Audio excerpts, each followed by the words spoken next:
Maka jikalau engkau ketahui akan Allah Ta'ala itu dengan sebenar-benar ma'rifat, kalau kita sudah tahu bahwa Allah melayani, menemani kepada kita,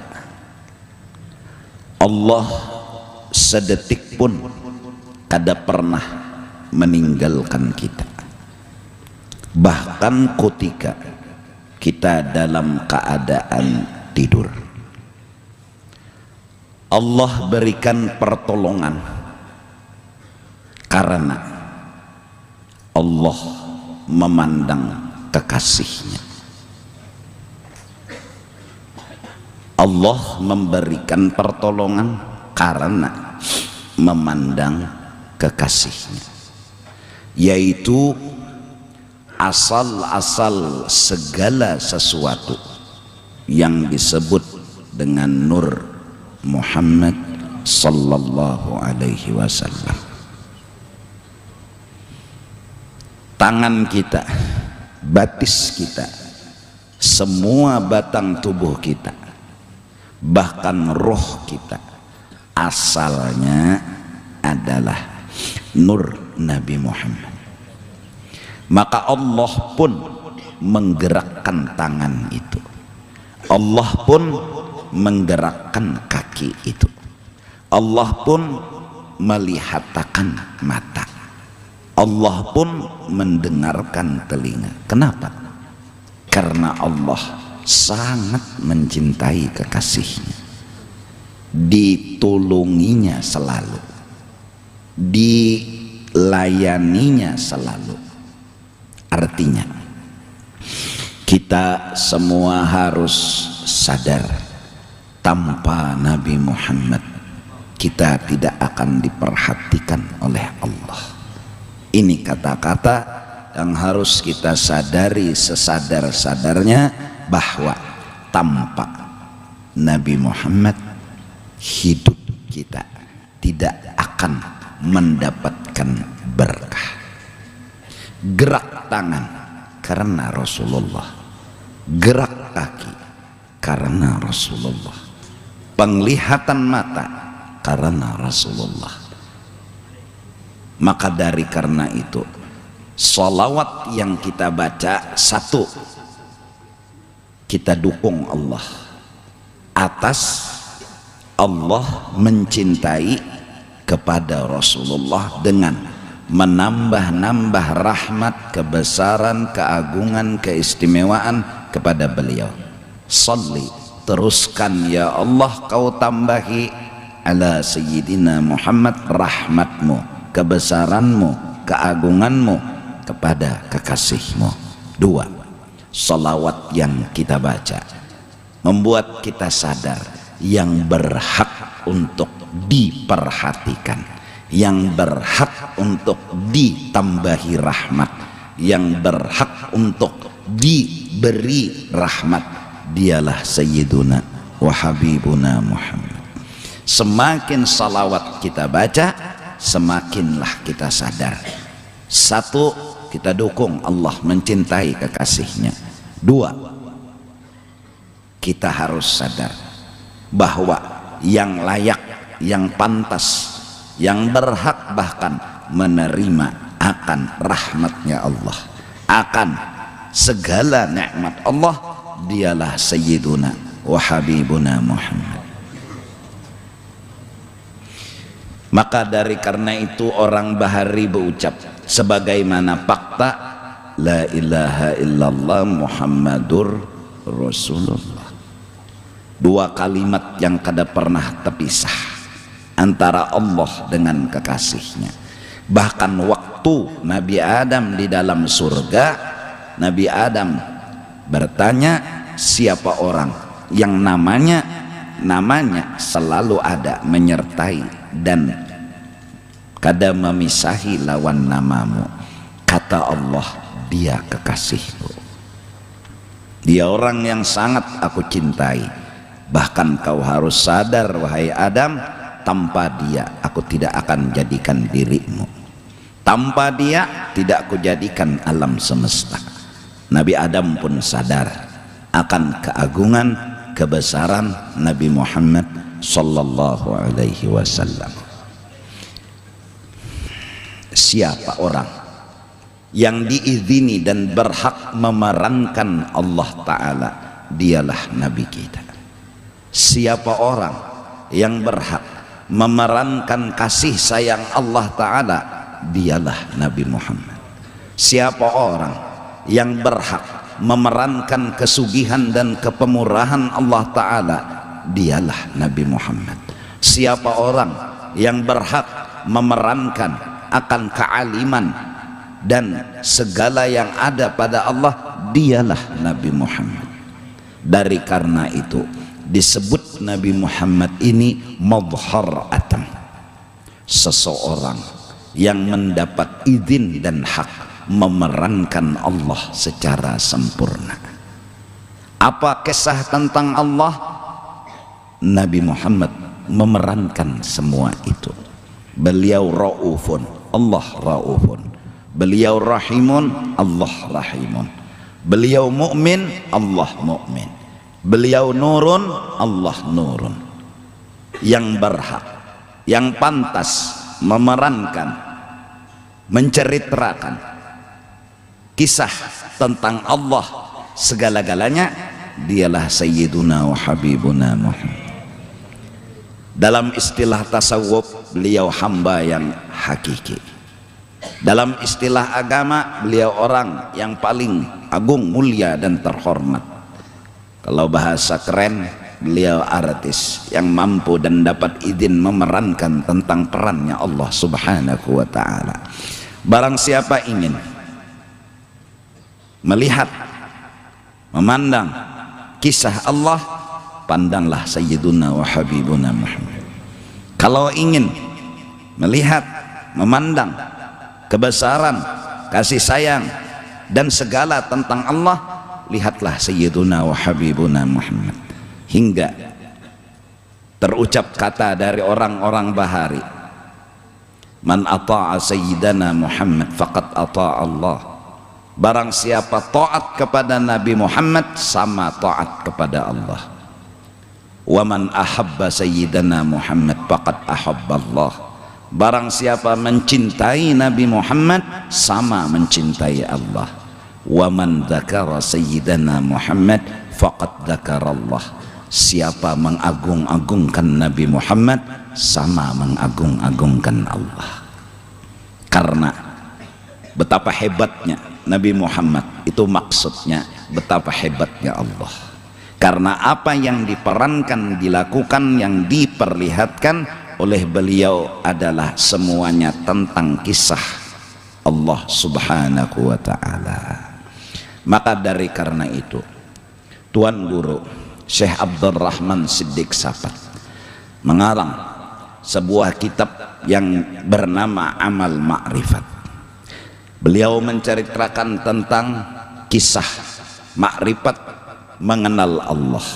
Selesai daripada karangan dan cerita, jalanku adalah memusyahadahkan nur Nabi Muhammad. Beliau bercerita di Amal Ma'rifat tentang fana pada af'al, fana pada sifat, fana pada zat. Beliau bercerita tentang makom fana dan makom bako. Beliau bercerita tentang memandang yang satu di dalam yang banyak, memandang yang banyak di dalam yang satu, mengesahkan tentang Allah dengan segala-galanya. Kata beliau, aku mengamalkan, yang ku amalkan itu adalah memusyahadahkan, memesraakan, memandang kelebihan, kebesaran, keagungan nur Nabi Muhammad sallallahu alaihi wasallam. Habib Ali yang haulnya beberapa hari ini di Solo diadakan, terukir kata keluar isi hati beliau dalam karangan Simtud Durar, bahwa musyahadah beliau, pandangan beliau adalah Sayyiduna wa Habibuna Muhammad.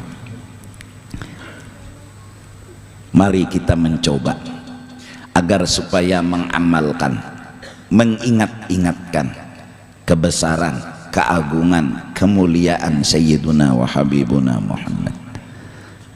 Hingga arti dari mesrakan nur Nabi Muhammad dalam batang tubuhmu dan dalam rohmu dan di dalam sekalian alam semesta. Arti mesrakan, jangan ada yang lain selain dari nur Nabi Muhammad. Mesrakanlah nur Nabi Muhammad dalam dirimu, dalam rohmu, dalam seluruh alam semesta, seperti mesranya air di batang kayu. Artinya jangan ada yang lain di dalam pandangan kita selain daripada nur Nabi Muhammad. Kenapa harus nur Nabi Muhammad? Karena beliau yang dapat izin memerankan tentang Allah, beliau yang dapat hak memerankan tentang Allah. Maka tontonlah Nabi Muhammad, kau akan bisa kenal Allah Ta'ala. Bukan Nabi Muhammad sebagai tujuan, Allah jualah sebagai tujuan. Bukan Nabi Muhammad itu akhir dari perjalanan, tetap Allah yang menjadi akhir dari perjalanan. Akan tetapi tanpa Nabi Muhammad kita tidak akan bisa sampai ke ujung perjalanan. Maka dari karena itu, la ilaha illallah Muhammadun Rasulullah. Pandanglah Nabi Muhammad dengan pandangan hatimu. Kau kenal akan Tuhanmu, besarnya Tuhanmu, agungnya Tuhanmu. Karena yang diulah Tuhan, yang dikasih Tuhan kepada Nabi Muhammad itu ampun Tuhan, itu milik Tuhan, itu kisah tentang Tuhan, itu yang bisa kita lihat, itu yang kita bisa tonton.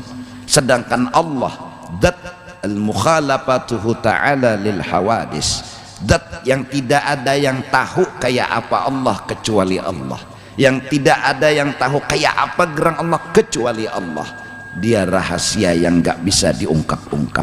Maka rahasia itu kemudian dibuka, dibikin, diulah, dijadikan awal sesuatu, yaitu bahan baku alam semesta semuanya yang disebut dengan nur Nabi Muhammad sallallahu alaihi wasallam.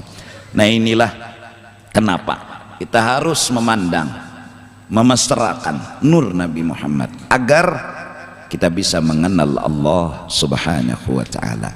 Pemantang hanya satu, jangan pernah merasa diri ini punya sesuatu. Itu aja. Jangan pernah merasa-rasa diri ini ada sesuatu. Alim, sugih, harat, hebat. Jangan pernah. Jangan pernah bergeretek minta dimuliakan, minta dihormati. Semua itu menandakan masih ada kukus-kukus diri, masih ada lagi ingoh-ingoh diri, masih ada lagi cerita diri. Harus kita memuji, menyanjung kepada orang, bukan kepada kita. Mengagungkan, membesarkan kepada orang, bukan kepada kita. Barang siapa memuji Rasulullah, orang yang paham akan dianggap memuji Allah Ta'ala. Karena memang Rasulullah itu punya kelebihan, semuanya milik Allah Subhanahu wa Ta'ala. Ini lalu timbul, kalau begitu rasa kita mira rasa Rasulullah ini bilang menyertai terus lawan kita. Rasulullah ini menemani terus lawan kita. Ayo, duduk, berdiri, berjalan, berabah, jaka kada sidin, kada derasa itu.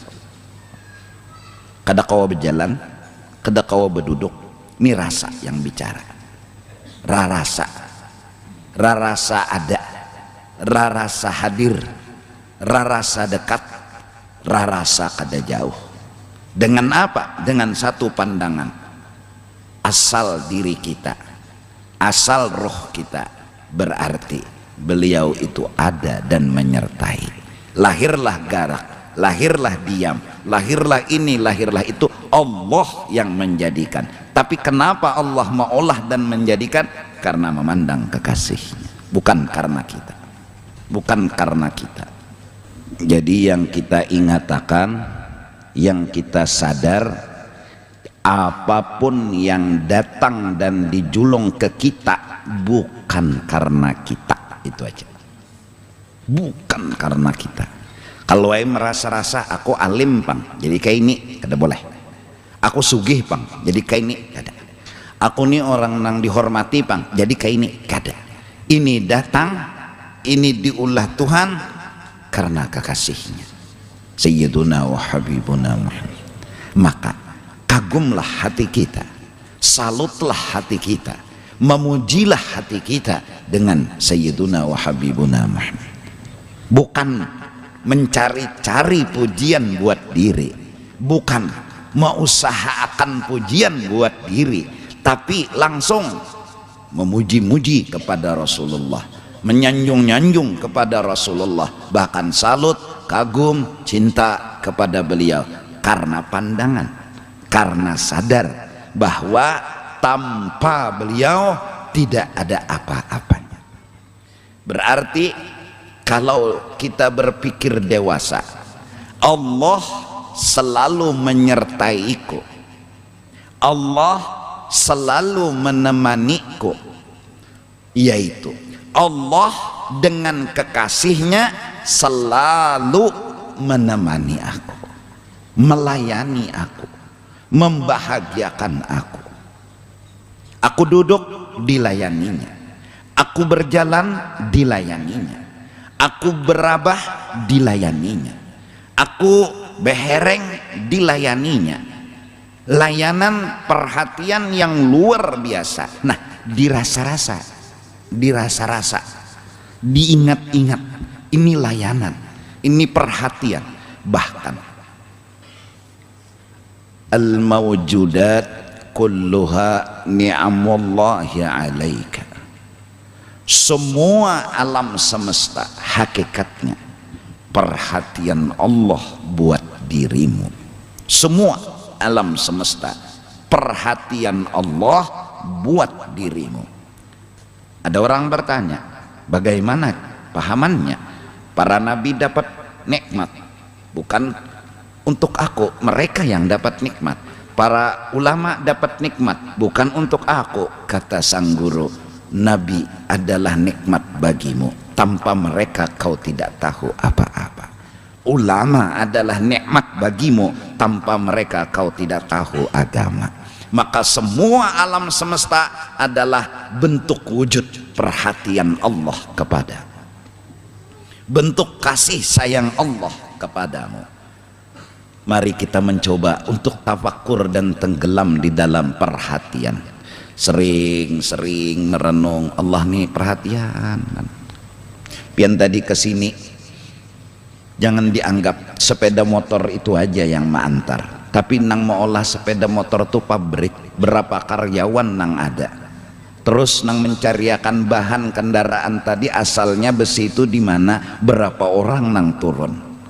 Terus perjalanan mereka ya panjang, sampai akhirnya dapat bahan kendaraan diolah oleh pabrik, kemudian dijual, ditukar oleh ikam, ikam pun menikmati sampai ke majelis. Berapa tentara Tuhan dan perhatian Tuhan kepada kita. Semua adalah perhatian Allah dan kekasihnya kepada kita. Allah dan Rasulullah selalu memperhatikan kita, selalu membahagiakan kita, selalu menyayangi kita. Asal itu diperhatikan, asal itu diingat-ingatkan, insya Allah tumbuh cinta. Wajar Allah minta, la yu'minu ahadukum, tidak sempurna iman seseorang kecuali aku dan Allah, kata Nabi. Allah dan aku dan Allah lebih daripada yang lainnya.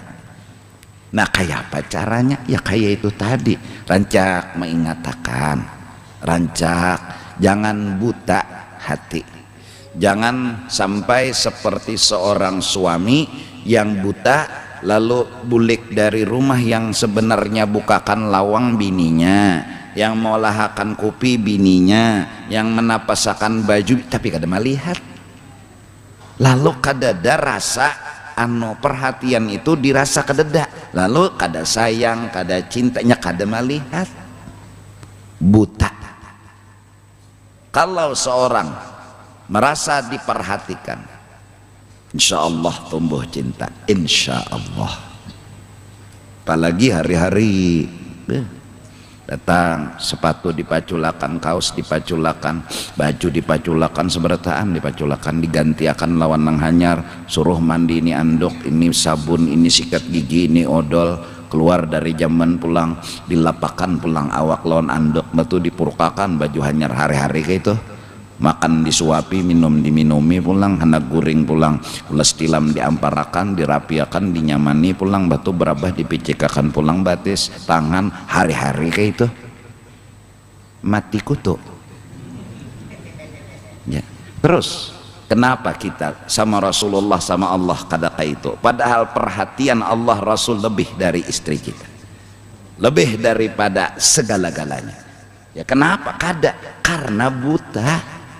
Karena kita banyak kada sadar, banyak kada ingat, lalu kalah, lalu kada tumbuh cinta, kada tumbuh sayang. Nah ini yang dimaksud Sidin tadi, jikalau engkau ketahui akan Allah dengan sebenar-benar ma'rifat, Allah melayani, Allah menemani, Allah selalu menyertai dengan kekasihnya, niscaya engkau jadikan akan dia taulan sebenar-benarnya. Kita itu perlu Allah, kita kada perlu yang lain. Kita mencari Allah, kada harus mencari yang lain. Untuk kuat berkawan Allah, untuk kuat bersahabat Allah, untuk kuat selalu bersama-sama Allah, modal hanya satu: mengerti. Jangan pernah menganggapi gawian Allah, hanya satu. Kayak apakah kelakuan Allah, kayak apakah perbuatan Allah, husnudzan adalah alat agar hubungan tetap selalu bersama. Tanpa husnudzan bisa tahual lawan Allah, bisa tasasambati lawan Allah, bisa taanggapi lawan Allah. Napa Tuhan hujan pulang? Napa yo panas pulang? Nah garing pulang. Nah babila jua yuk garing nih sembuh. Ini. Lalu hubungan sama Allah itu ada retak. Muntung kita nih tasambati, tahapak, tasangiti. Sekarang kalau sudah hati kayak menyangit lawan Allah, kalau hati sudah kayak kada ketuju lawan Allah, suruh memuji Allah pengoler. Karena ada muar di sini, ada kada ketujuh. Subhanallah, subhanallah. La ilaha illallah. Kenapa? Memang kada ketujuh. Lawan Allahnya kada ketujuh. Di mana kada ketujuh? Itu tuh. Kalau Allah berbuat, kenapa digurunomi? Kalau Allah melakukan sesuatu, kenapa digurunomi? Jadi duduk di sajadah tuh kada betah. Karena memangnya kada ketujuh memuji Allah. Tapi kalau orang kada dahwal sama Allah, kada sama sekali selalu mengerti, kayak ini Tuhan Pak pasti baik, kayak ini Tuhan pasti. Zikir itu adalah makanannya, zikir itu adalah alat inya menambah kemesraan lawan Tuhannya, inya mengerti. Nah mari kita coba belajar mengerti, memahami lawan Allah. Giring Allah, jangan mengarasi ampun seorang, giring Allahnya, giring aja. Berdagang payo, alhamdulillah, giringi Allah. Cukup Tuhanai, labihan lagi dicukup-cukupakan, itu menggiring Allah. Bajualan sore boleh ke desing payuan, bagus saja Tuhanai, pasti ada hikmatnya, ada baiknya. Lalu tetap hubungan lawan Allah bagus. Lalu sembahyang Allahu Akbar, ini orang yang merasakan lezatnya takbir, ini orang yang merasakan lezatnya zikir. Nampak di hatinya kada dahwal. mendasar sangit lawan orang tuh nalah lalu memuji kadanya nyaman-nyaman pang hati muar jadi memuji ini terpaksa benar kada lezat kada nyaman kada puas tapi mendasar katuju wah jangankan memuji kita senyum nih aja punya arti apalagi memuji kita kau adalah kekasihku kau adalah orang yang kusayang ini indah semua lezat semua kau segalanya bagiku kau adalah napasku kau adalah lezat semua kenapa ya memang cinta ya memang ketujuh tapi mun muar kau adalah kekasihku kau adalah napasku di hati makam cilaka kada nyaman hati ini jadi kada mengenal manisnya iman kada menikmati manisnya iman mun masih ada hual masih ada nang kada syukur kada sabar la yadzuku kada akan pernah merasakan sebenarnya iman itu bingka nang manis cuma garing lalu pahit terasa nah jadi mbah mengerti modal supaya kuat lawan Tuhan nih nah ya apa dijalani aja lawan Tuhan tuh terpisah indah kayak apa aja pasti sidin itu menggawi ada baiknya sidin punya alasan walaupun unda kada perlu tahu alasan sidin itu apa tapi unda membaca memandang menilai pasti baik maka karena itu husnudzon termasuk ilmu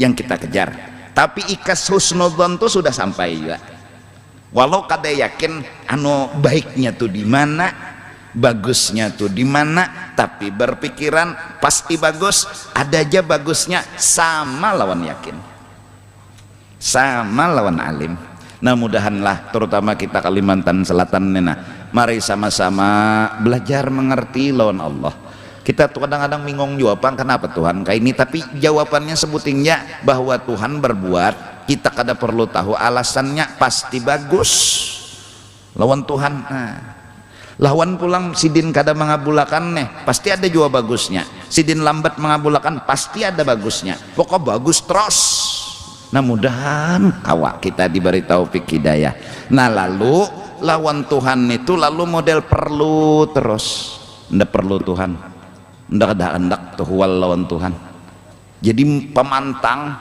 sebuting ngerti jangan sampai hilang nah bila sudah kada hendak tuhual kada hendak bermasalah lawan Tuhan assalamatan sudah nggak ada hendak tuh bang bahasa Banjarnya nih bahasa Banjarnya biar aja diambil Tuhan seberitaan dunia asajan tuh lawan Tuhan dan kada pernah menanya kenapa Tuhan pengen mengambil kada kenapa jadi kada wani betakon indah tuh tuh bang menggiring nih seandainya Tuhan jumput semenyaan nang di dalam hidupnya iya itunya beranai karena kada betakon lau walim wa kaifa kenapa ada apa kayak apa nang ini maka ulun ampunnya kenapa pian ambil jaka biar pang dulu salah satu tumat kenapa indah tuhual inya lebih menjaga hubungan sama Allah daripada hubungan sama dengan apa yang inya ketujui siapa nak kada ketuju makan siapa nak kada ketuju minum siapa nak kada ketuju sehat siapa nak kada ketuju ini ketuju ya tapi manakala memilih inya indah biar aja sudah nang ini melacungan asal jangan tuhual lawan Allah Ta'ala asal jangan tuhual lawan Allah Ta'ala biar aja kata bapak nah itulah pertanda cintanya kepada Allah lebih dari cintanya kepada yang lain dari Allah tapi mun sebaliknya bang nang kata-kata keluaran cek tuh Tuhan pian kada adil Tuhan di mana keadilan pian dia hakon memilih bahwa lawan Tuhan daripada terpisah dengan yang inya cintai harta misalnya diambil Tuhan kebakaran kah gempa bumi kah ia nang bocap Tuhan di mana keadilan pian Tuhan mamainya karena kekasihnya hilang karena yang ia cintai hilang apa kesugihan dia tidak rela berpisah dengan kekasihnya walaupun harus berhual lawan Allah berarti cintanya kepada Allah tipis hakon bahwa lawan Tuhan asal terdapat lawan sugih nah Allah nang dihual tadi membolehkanlah lawan kesugihan kada jua. Jadi hartanya hilang, kekasihnya terpisah, Allahnya terhual. Nah ini khasira khusranan mubina. Ini orang rugi bebujuran dunyan wa ukhra. Dunianya rugi terpisah lawan kekasihnya yaitu sugih, akhirat rugi Tuhan behual lawan inya behual lawan Tuhan. Kada ada kerugian yang paling besar selain kerugian